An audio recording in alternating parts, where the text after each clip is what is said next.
কাৰ স্বত্বাচাৰত কাৰ সাহসত এগৰাকী বনিয়াই অসমতে থাকি অসমীয়াক আচলতে দম দিব পাৰে যে জুবিন গাৰ্গৰ ফটো আমি ইয়াত নাৰাখোঁ। মই কি থৰি নাজানো।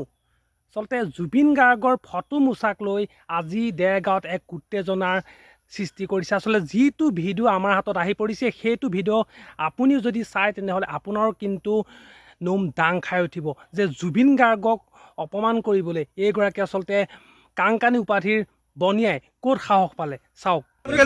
জুবিন গাৰ্গক ভোট নাৰাখো বুলি কথা নহয়। আমাৰ ঘৰতে আমি না ৰাখো জুবিন গাৰ্গক কোন যে আছে কে বলতি है কোন আঁকিছিলে মই থৰি জানো আপোনাৰ ল'ৰা না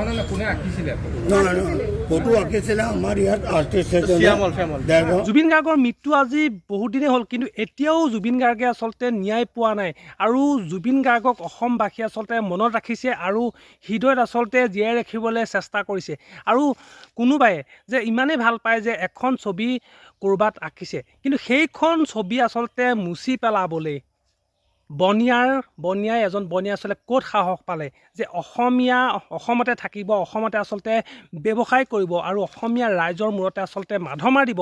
কিন্তু তাৰপিছতো সেইজন আচলতে বনিয়াই চিনি নাপায় যে অসমীয়াৰ মেৰুদণ্ড কোন হয়। জুবিন গাৰ্গক অসমীয়া আচলতে জাতিয়ে কিমান ভাল পায় সেইটো কথা তহঁতি বুজি পাবলৈ চেষ্টা কৰিব লাগিব। অকল অসমত কিন্তু তহঁতৰ সম্পত্তি থাকিলেই তহঁতি যিকোনো কাম কৰিব নোৱাৰ। এইখন অসম হয় ভাই, এইখন কিন্তু বনিয়াৰ দেশ নহয়। সেইটো কথা কিন্তু ভালকৈ বুজি পোৱা ভাল। যিজন কাংকানী উপাধিৰ মানুহে আচলতে বনিয়াই জুবিন গাৰ্গৰ ফটোখন মুচি পেলাইছে, মই এটা কথাই ক'ম যে সকলো অসমীয়া একগোট হৈ আচলতে সেই কাংকানীৰ আচলতে যিখন দোকান আছে সম্পূৰ্ণভাৱে আচলতে বয়কট কৰি দেখাই দিব লাগে যে আমি আচলতে জুবিন গাৰ্গক কিমান ভাল পাওঁ। তাৰপিছতে কিন্তু সেই বনিয়াজনে বুজি পাব যে অসমীয়াৰ মেৰুদণ্ড কোন হয়।